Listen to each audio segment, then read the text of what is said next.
Royal possessions are a bit of a hot potato. Who do they belong? Do they belong to the throne, ergo to the state, or do they belong to the person, which means private possessions? It's difficult to sort of clarify for certain what belongs to whom. Well, maybe not that difficult. Though unoccupied throughout the 1970s and 80s, the king paid ownership tax on Tatoi. So as far as the Greek tax authorities were concerned, it did seem to be his house. It's difficult to describe. I mean, why did they take it away? It's very hard to describe whether it's spite or envy. I have no idea. It is really very difficult to understand. There's no logic to it at all. And it was an estate that was bought by the family. This is where we live. This was our home. Most of our family were born here, died here.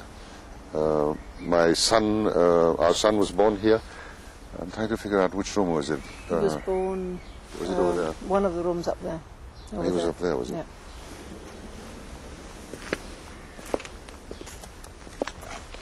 And down here is an artificial pond, and there was a... It was a swimming pool. A swimming pool. The pond is underneath here.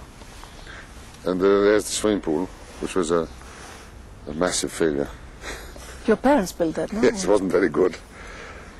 And then further down, behind the trees, is a small place where there was a tennis court.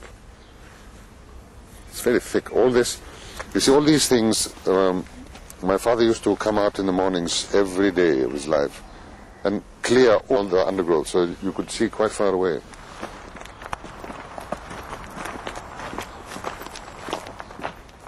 He was asking to be allowed to go to his home,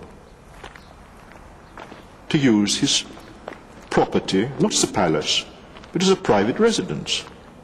This was deliberately misconstrued by the Greek socialist government as being a threat, as being an attempt to return by the back door into Greece.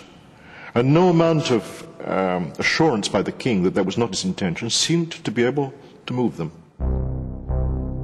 After 10 years of negotiation, paying all taxes and reaching agreement on the house, a new government U-turned and seized Tatoi in 1994.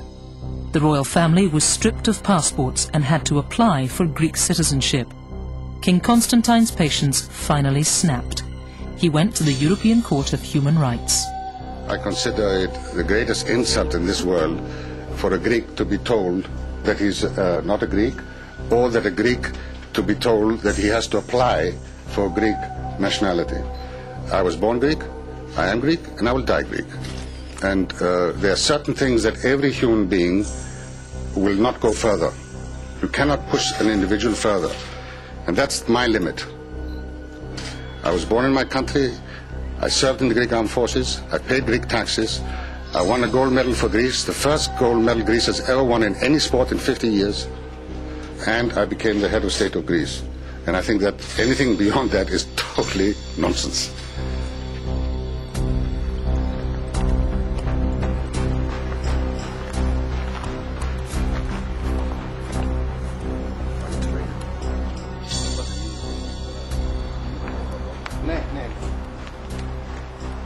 That's my father, that's my mother.